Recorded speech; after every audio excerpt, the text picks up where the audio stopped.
మా చిన్నప్పుడు పీడిత మామిడి అని మా ఆంటీ అక్కడ పనిచేసేది ఏజెంట్స్ ఏరియా, ఇప్పుడు అది సాఫ్ట్ ప్లేస్ కింద అయిపోయింది అనుకోండి. గోకువా నుంచి అలా లోపలికి వెళ్ళాలి.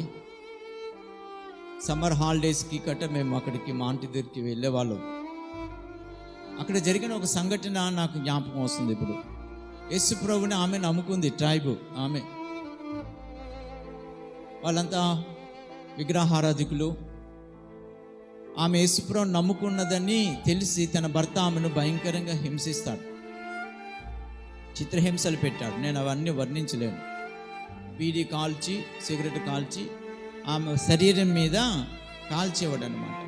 తాగేసి వచ్చి భయంకరంగా హింసించేవాడు. ఎన్ని హింసలు పెడుతున్నా అతడు పొలం పనికి పోయి మరలా వచ్చేసరికి చక్కగా నీళ్లు కాసి, వేడి నీళ్ళు ప్రేమతో అతన్ని చేర్చుకొని నీళ్ళు పెట్టి అతనికి స్నానం చేయించేదనమాట.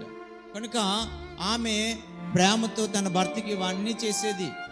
నవ్వుతా కూర్చొని భోజనం పెట్టి ముందు కూర్చొని నవ్వుతా ప్రేమతో తినమని చెప్పి ఉండేదన్నమాట. అతనికి ఇంకా బీపీ పెరిగిపోయింది. నేను ఎంత హింసిస్తున్నా ఇది నన్ను తిట్టకుండగా, కోపగించకుండగా ఎన్ని చేస్తుంది ఏంటని చెప్పేసి మరింతగా కఠినాత్ముడై భయంకరంగా ఆమెను హింసిస్తాడు. ఆమెకు ఓపిక లేనంతగా, కింద పడేంతగా హింసిస్తాడు, కొడతాడు. అయినా సరే ఆమె ప్రేమ చూపక మాందనమాట. ఒక దినం ప్రియులారా, ఇతను ఇంకా తట్టుకోలేకపోతున్నాడు.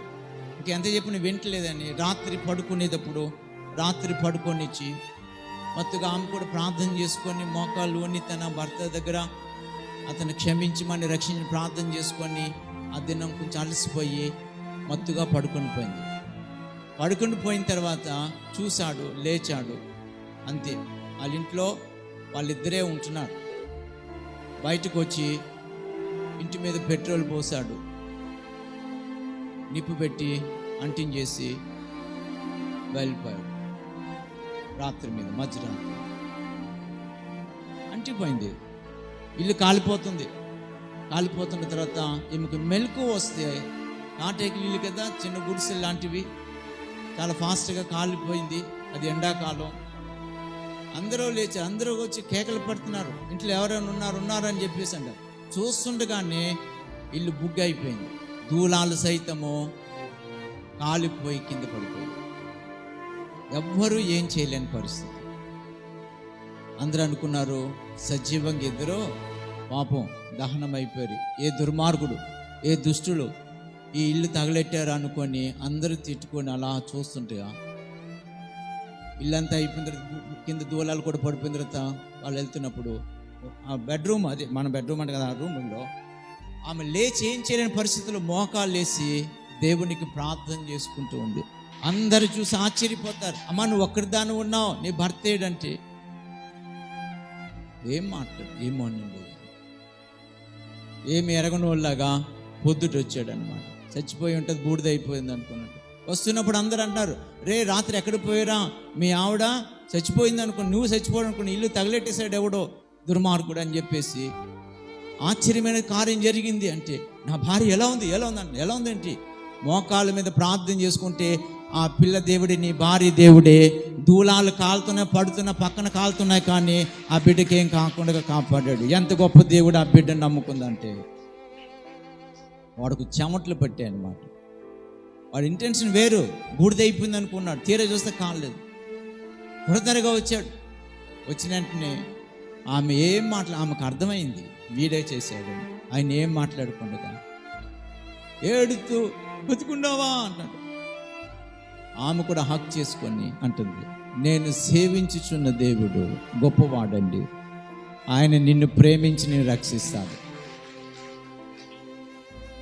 దేవుడు నిన్ను శిక్షించేవాడు కాదని చెప్పేసరికి అర్థం కాలేదు. వెంటనే కింద పడ్డాడు, కాళ్ళు పట్టుకొని, నన్ను క్షమించమ్మా, నన్ను క్షమించు. ఎందుకంటే చేసింది అతనే కదా. దేవుడు చేసిన ఆ కార్యాన్ని బట్టి అతడు మారు మనసు పొందాడు. తర్వాత వాళ్ళిద్దరూ హ్యాపీగా దేవుని కృపలో రక్షణ నిశ్చేతి కలిగి జీవించడం మొదలుపెట్టారు. నేను ఎందుకు ఈ మాట గుర్తు చేసుకున్నానంటే, ఒక స్త్రీ సత్ప్రవర్తన, ఆమె ఇల్లిటరేటే కావచ్చు, యేసు ప్రభు వాక్యం వింటున్నప్పుడు ఆమె గ్రహించింది, అర్థం చేసుకుంది, అన్వయించుకుంది. క్రీస్తు ప్రేమ తను పొందుతూ ఆ ప్రేమను హింసించుచున్న తన భర్తకు సైతము చూపించింది. అందుకని ఆమె సత్ప్రవర్తన తన భర్తను మార్చింది. అంతేకాదు ఆ గ్రామం మీద ప్రభావితం చూపింది. అనేకులు ప్రియులరా యేసు ప్రభు గురించి ఆలోచించడానికి కారణమైంది.